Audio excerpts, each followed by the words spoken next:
The silence before winter the Veileth had ruled through cold for 10,000 years, and no species had ever found a way to fight back against them. Their weapon was simple and terrible and perfect in its cruelty. They could freeze an entire world in a matter of hours and turn oceans into solid ice and transform cities into silent frozen tombs where nothing moved and nothing breathed and nothing lived.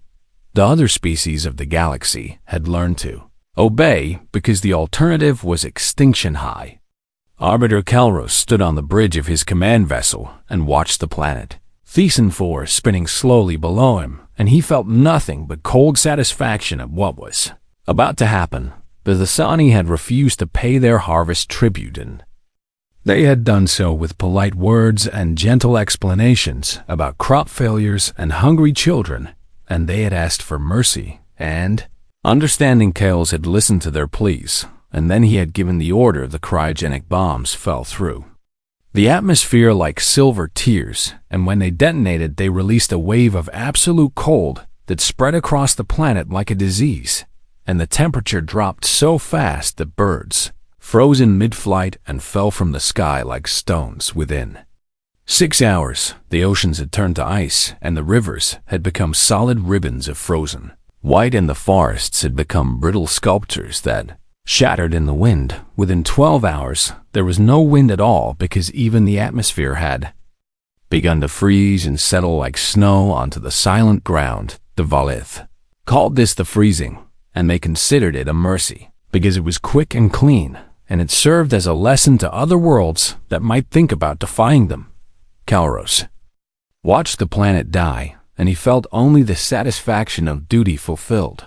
But he did not know about the humans' captain, Mira. Vasquez had brought her survey team to Thesan 4 3 weeks before the freezing began, and they had come to study the unusual mineral deposits in the southern cave systems, and they had brought equipment and supplies for a 6-month mission. The Sani had welcomed them with open arms, because the Zani welcomed everyone with open arms, and they were a gentle people with 6 limbs and warm hearts, and they had shared their bread and their stories and their homes with the strange 4-limbed visitors from a distant world. Myra had grown to love them in those 3 weeks, and she had learned their songs and eaten their food and watched their children play in the golden sunlight of their peaceful world.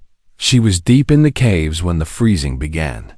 The first sign was the readings on her equipment, and she watched the temperature displays dropping so fast that she thought the sensors had malfunctioned, and she called to her chief engineer, David Okonkwo, and asked him what was happening. David looked at the readings, and his dark face went pale, and he said one word that made Myra's blood run. Cold Veilithi tried to reach their ship, but the cold was spreading too fast, and by the time they climbed to the cave entrance, the world outside had become a frozen hell, where the air itself burned their lungs, and the snow was falling so thick they could not see their hands in front of their faces. Myra made the hardest decision of her life, and she ordered her people back into the caves. There were 40 Thesani who had made it to the caves before the worst of the cold hit, and they huddled together in the darkness, and their bodies were shaking, and their breath was turning to ice in the air, and Mira could see the terror in their large, gentle eyes. The Thesani guide who had led them through the caves was named Velith, and he was an old being with gray fur and kind eyes, and he looked at Mira with something that might have been hope or might have been despair. He asked her if the humans had any way to make warmth. Myra thought about their ship sitting on the frozen surface above them, and she thought about the emergency reactor in its belly, and she thought about regulations and protocols and the court-martial she would face if she did what she was thinking about doing. Then she looked at the Thesani children trembling in the dark, and she made her choice. She ordered David to take a team to the ship and strip out the reactor. Stared at her for a long moment, and then he nodded and gathered his people, and they wrapped themselves in every piece of thermal gear they had, and they went out into the frozen hell above. The next 4 hours were the longest of Myra's life. She sat in the darkness with the Thesani, and she held the children close to share her body heat, and she told them stories about Earth and about sunshine, and about beaches where the sand was warm beneath your feet, and the water was blue, and welcoming some of the Dasani died during those hours, and their bodies grew still and cold, and Mira held them anyway because she did not know what else to do when David finally returned with the reactor dragging behind him on a makeshift sled. Mira could have wept with relief. They set up the reactor in the deepest part of the cave system, and David worked his magic with wires and circuits and power cells, and within an hour there was warmth spreading through the stone. The Dasani gathered around the glowing machine like moths around a flame, and they pressed their bodies close to the warmth, and for the first time since the freezing began they stopped shaking. Old Veleth looked at Myra with tears freezing on his fur, and he spoke a word in his language that she did not understand. She asked him what it meant. He told her it was an old word from the ancient stories, and it meant one who carries fire, and it was the name of a hero from the Sani legend who had brought warmth to the first people when the world was young. And cold Myra told him she was no hero, and she was just doing what any human would. Dovleth smiled sadly and said that was exactly what made her one. Outside the caves the world was frozen and dead, and the Veleth had already moved on to their next conquest, and they had already forgotten about the insignificant planet they had murdered. But deep beneath the ice and the snow and the frozen silence, something impossible was happening. A fire was burning in the darkness, and the humans were just getting started. The ember in the dark. 3 months had passed since the world died, and the caves had become something no one expected. What began as 40 Dasani huddled around a stolen reactor had grown into a community of over 300 souls, and the number kept growing every week as more survivors found their way through the frozen tunnels to the warmth that burned in the deep places. Word had spread through the darkness in ways that seemed impossible, and Mira never understood how the Dasani communicated across such vast distances, but somehow they knew, and somehow they came, and somehow they always found the light. The caves had transformed under human hands and Dasani determination. David Okonkwo had worked miracles with the reactor, and he had found ways to extend its power through cables made from salvaged ship components, and now the warmth reached through a network of tunnels that stretched for kilometers beneath the frozen surface. Had dark circles under his eyes because he barely slept, and his hands were covered in burns from working with hot machinery. But every time a new group of refugees arrived and felt warmth for the first time in months, his tired face would break into a smile that made everything worth it. Dr. Yuki Tanaka had set up a medical station in one of the larger caverns, and she had learned more about Dasani biology in 3 months than most xenobiologists learned in a lifetime. The Dasani were not built for cold, and their bodies struggled to maintain warmth in ways that human bodies did not, and Yuki had modified their medical manets to help the Dasani metabolisms adapt, and now she was teaching the Dasani healers how to use the technology themselves. She told Mira that the best medicine was not something you gave to people, but something you taught them to make for themselves. Lieutenant Marcus Webb had become something he never expected to become, and that was a hunter. The frozen tunnels beneath Thesan 4 were home to creatures that had survived the freezing by burrowing deep into the earth and entering a state of frozen sleep, and Marcus had learned to find these creatures and bring them back to feed the growing population.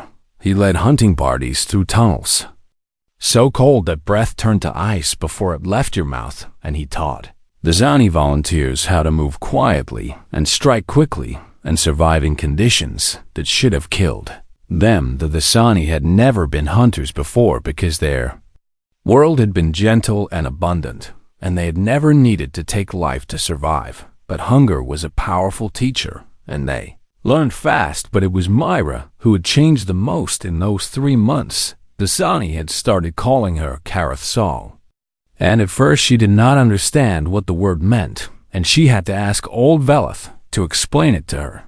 He told her it was from the oldest stories of his people, and it meant She who carries the sun, and it was the name of a goddess who had brought light to the first Dasani when they lived in darkness beneath the ground mirror, told him that she was not a goddess, and she was not even special, and she was just a survey captain who had been in the wrong place at the wrong time. Vleth had smiled at her with those kind old eyes, and he had said something that she would never forget.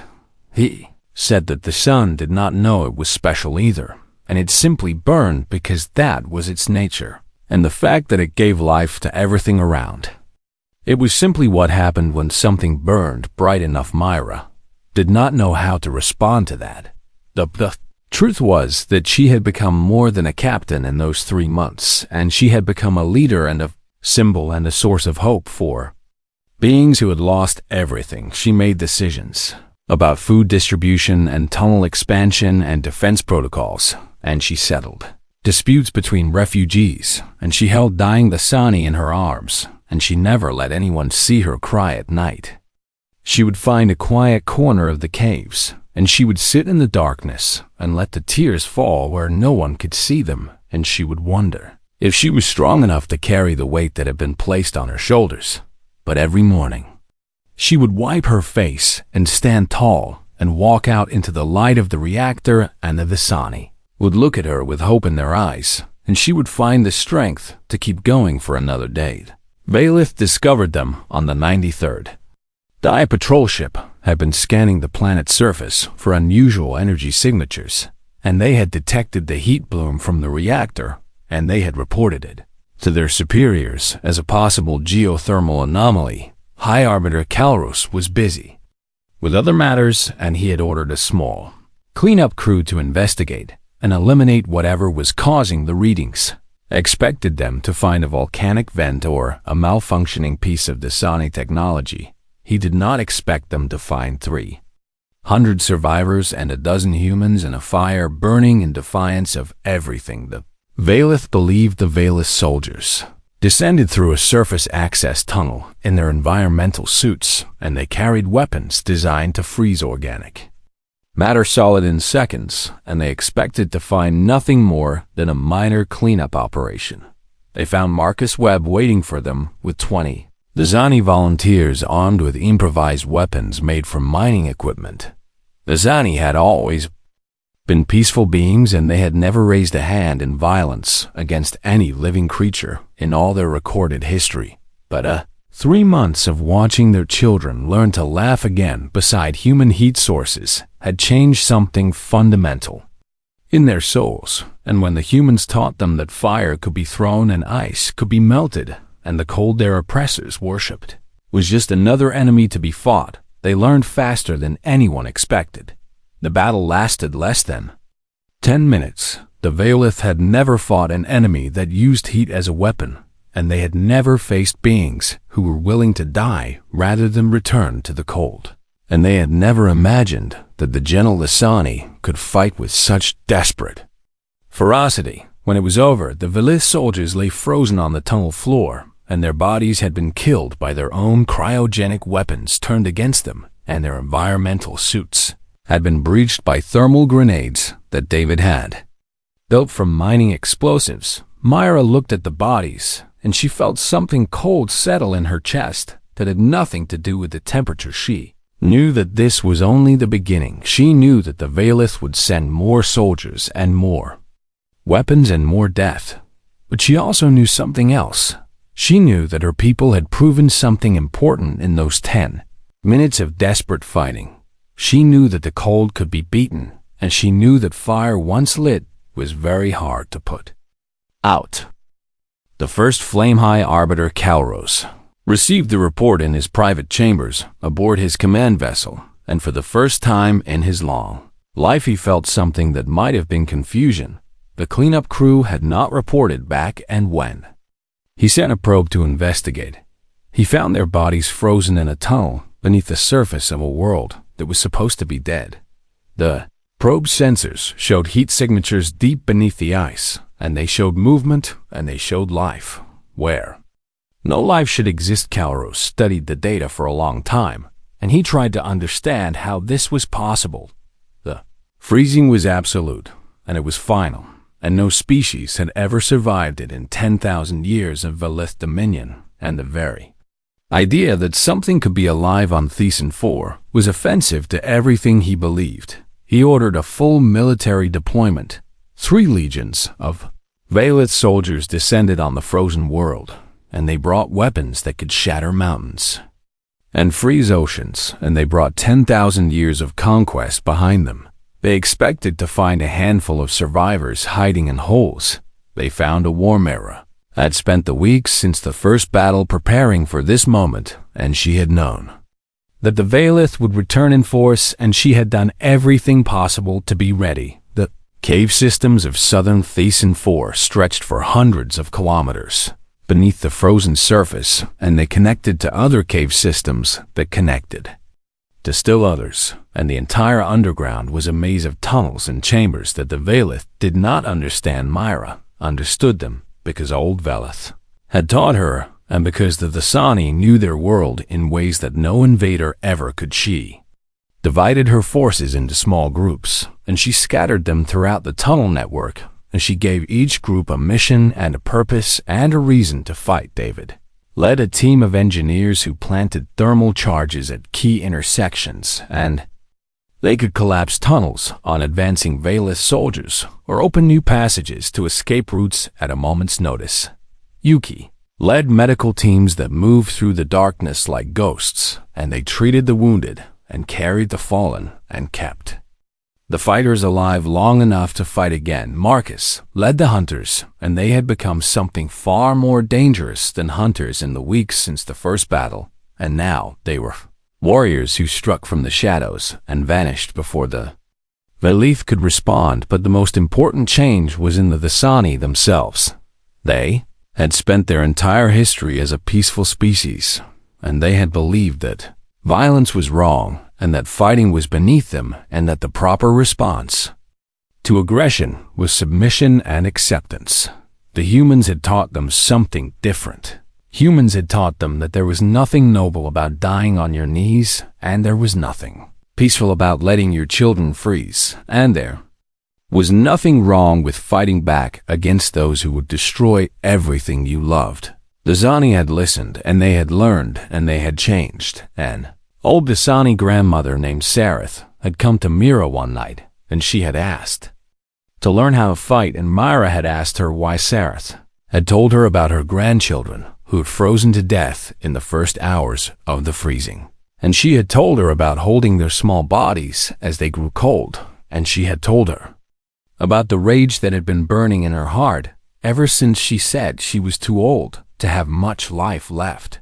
But she wanted to spend what remained making the Velith pay for what they had taken from her. Myra had taught her how to throw a thermal grenade. The war in the tunnels was unlike anything the Velith had ever experienced, and their soldiers were trained to fight on frozen battlefields where their cryo-weapons gave them absolute advantage, and they did not know how to fight in close quarters against enemies who used heat and fire and desperate courage.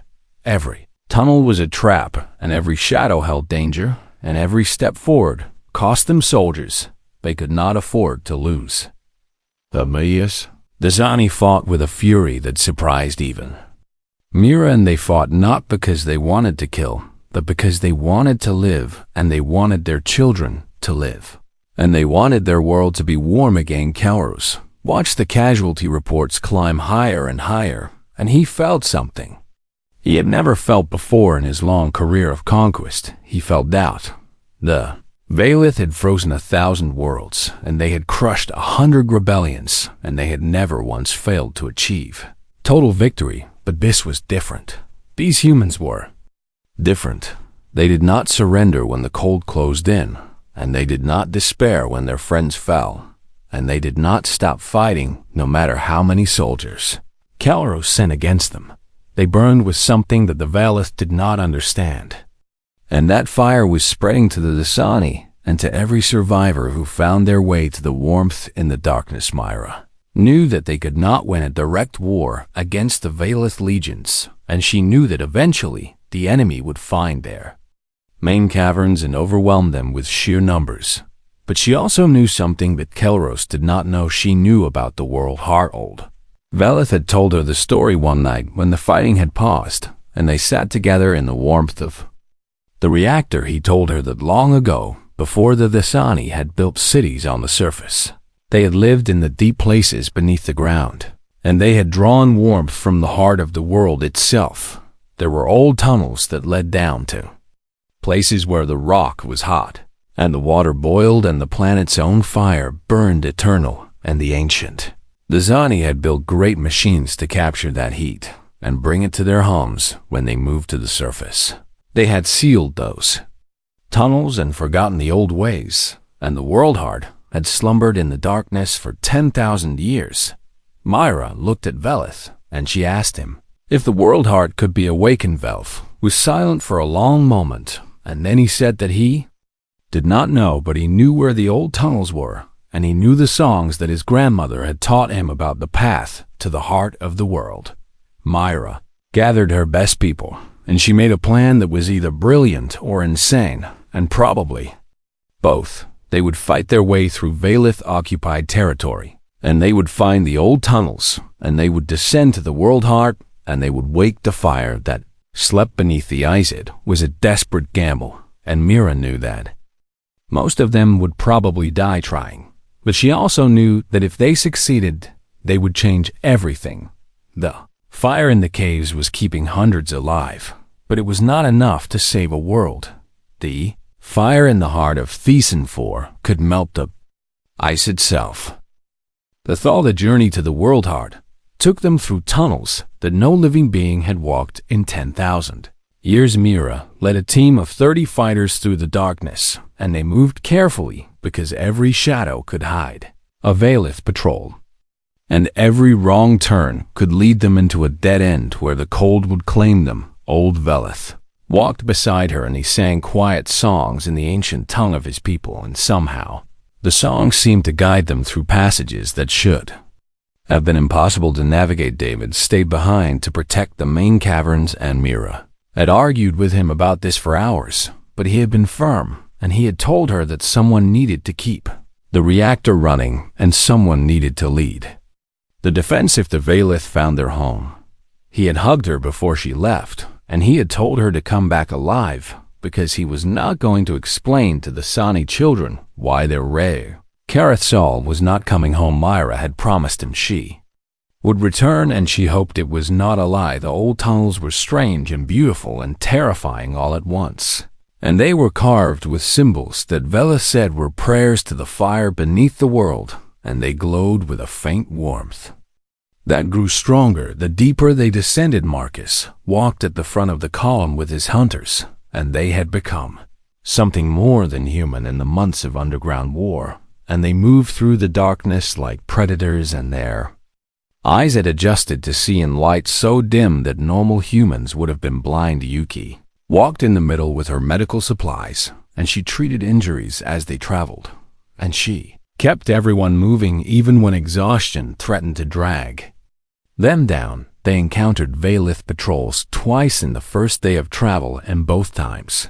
Marcus and his hunters dealt with them silently and efficiently, and they left no survivors to report their passage on. The second day, they reached the sealed door that Velith had been searching for, and it was massive and ancient and covered in symbols that seemed to pulse with inner light. Velith approached the door, and he placed his 6 hands on its surface, and he began to sing in a voice that was stronger and clearer than Mira had ever heard from him. The song was old, and it spoke of fire and warmth and life and the eternal heart that beat beneath the stone. And as Velith sang, the symbols on the door began to glow brighter and brighter until the entire chamber was filled with golden light. The door opened with a sound like thunder, and a wave of warm air rushed out, and for the first time since the freezing began, Myra felt truly warm. Beyond the door was a passage that descended into the heart of the world, and the walls were warm to the touch, and the air smelled of minerals and heat and ancient power. They followed the passage down for hours, and the temperature rose steadily, and soon they were sweating in their thermal gear and stripping off layers that had kept them alive in the frozen tunnels above.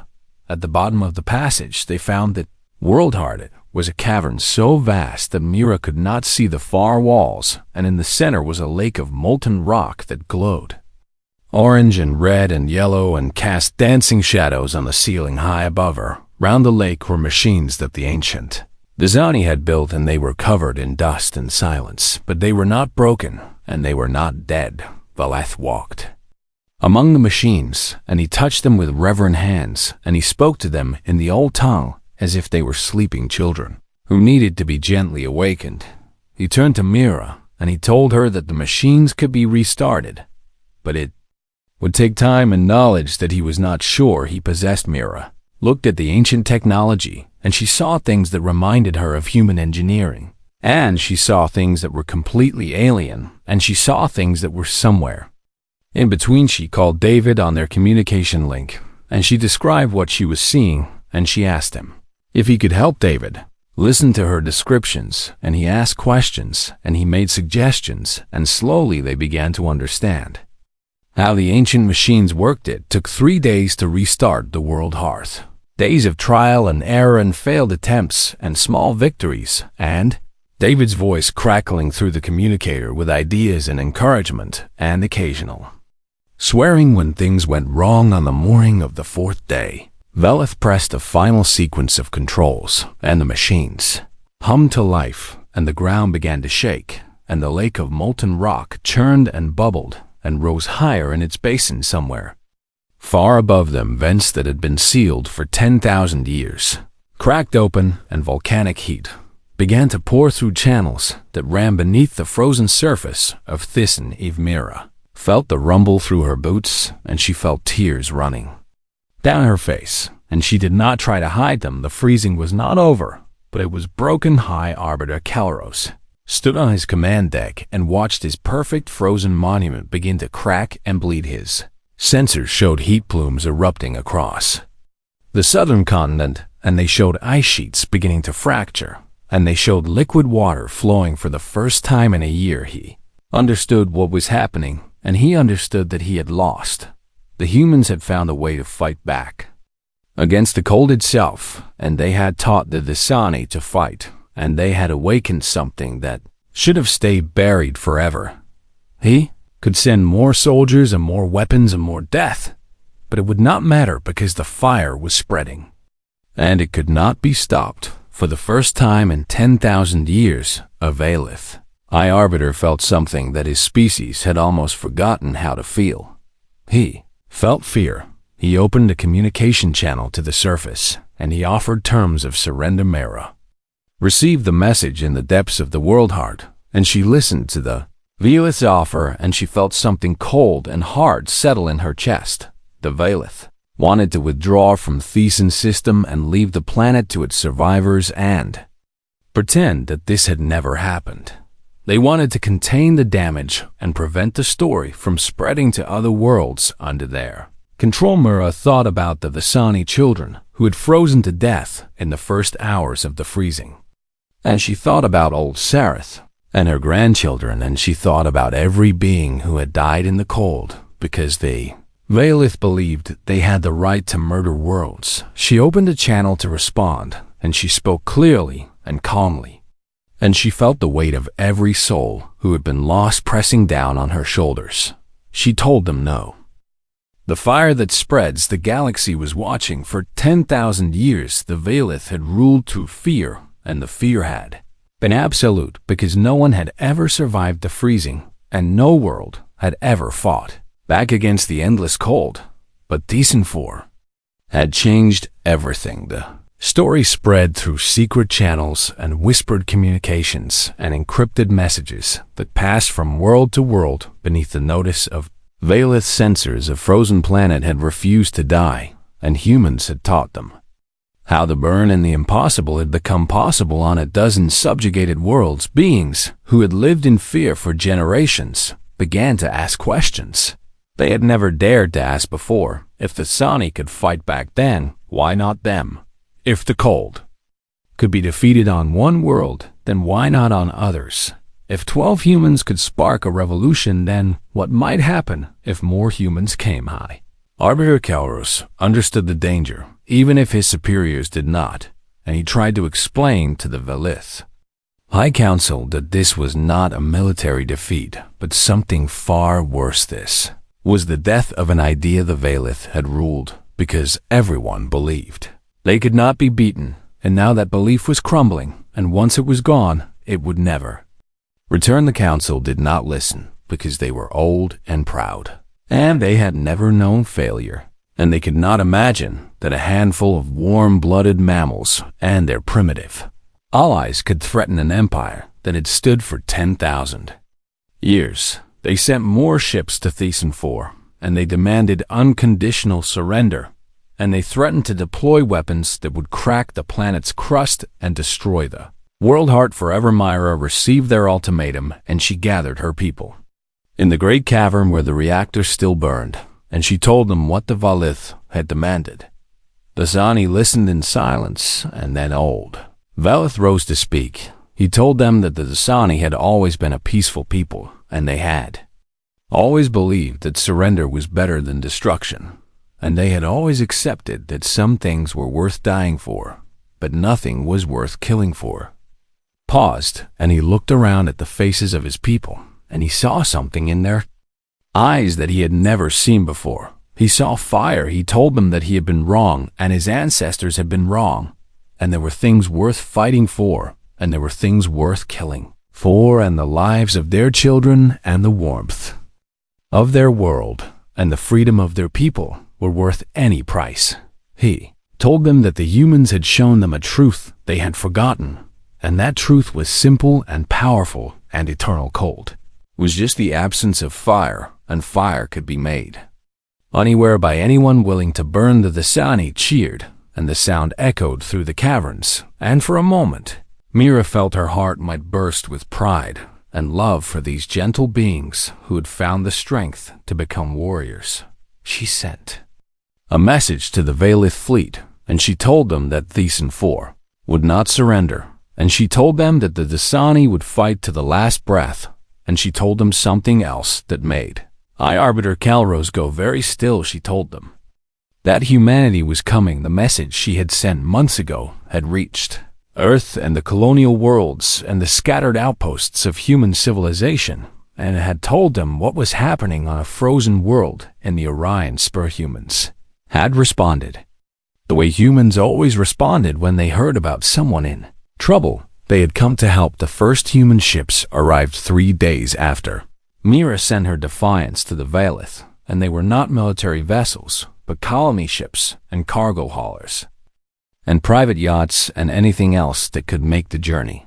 They carried engineers and doctors and teachers and soldiers and ordinary people who had heard about a frozen world that refused to die and wanted to be part of something extraordinary. They carried supplies and equipment and technology, and most importantly, they carried knowledge about how to build reactors and how to dig thermal wells and how to fight the cold and how to survive and how to teach others to do the same. Velith tried to stop them, but there were too many ships coming from too many directions, and the humans did not fight like any enemy the Velith had faced before. They did not try to destroy the Velith fleet, and they did not try to capture territory, and they did not try to win a conventional war. They simply went around the enemy and landed wherever they could and started teaching on. Thesan 4 humans worked beside the Sani to expand the geothermal network, and within weeks the southern continent had liquid water, and within months there were plants growing in greenhouses powered by volcanic heating.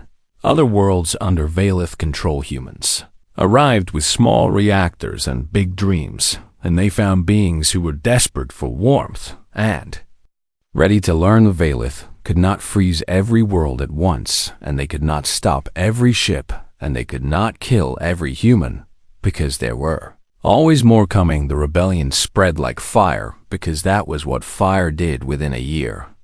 The Velith Dominion was fracturing as world after world declared independence and lit their own flames in defiance of the cold. Within 5 years, the Dominion had collapsed entirely, and the Velith retreated to their homeworld and sealed themselves away from a galaxy they no longer understood. High Arbiter Kauros lived long enough to see everything he had built reduced to ashes, and legends said that his last words were a question that no one could answer. He asked how warmth could defeat cold. When cold was the natural state of the universe and heat was temporary, and fire always died, a human historian who recorded his death wrote a response that became famous throughout the galaxy. She wrote that fire did die, but it did not matter because fire could be rekindled and passed from hand to hand and carried across the stars, and as long as one spark survived, the darkness could never truly win. 50 years after the freezing, the Zasani homeworld had been transformed into a garden of warmth and life, and they held an annual festival called Kindling Day, where they lit bonfires and told stories of the long dark and the strange beings who had taught them to burn on a hill overlooking the capital. There was a statue of a human woman holding a flame, and the inscription at its base read in the Sani and Galactic common: they thought cold was forever, but we taught them fire was patient. Captain Myra Vasquez had become Admiral Vasquez and then Ambassador Vasquez, and finally just Myra the Elder Flame, and she visited Thesan 4 whenever she could. She would stand before the statue, and she would feel embarrassed because she still believed she was not special, and she still believed she had just done what any human would do. Old Valeth had died many years ago, but his grandchildren would find her at the statue, and they would take her hands and lead her to the bonfires, and they would ask her to tell the story again. She would tell them about the darkness and the cold and the desperate days when survival seemed impossible, and she would tell them about David and Yuki and Marcus and all the others who had fought and died and lived. She would tell them that humans did not save Thesan 4, but only reminded the Vasani what they had forgotten. She would tell them that survival was not about enduring the cold, but about refusing to let the fire go out, and then she would smile and she would say the words that had become her legend: fire is contagious, and we are all carriers of the flame. The children would cheer, and the bonfires would crackle, and somewhere in the warm night, the Sani mother would hold her child close and whisper the old stories about Karathsal, the one who carried the sun and across the galaxy on 1,000 worlds that had once known only cold. Beings of every species would gather around their own fires and tell their own stories about the humans who had taught them that warmth could be shared. The Valeth had believed that cold was forever, and they had been wrong. Fire was patient, and fire was stubborn, and fire spread from soul to soul until the darkness itself learned to fear the light. The humans had proven that, and the galaxy would never forget.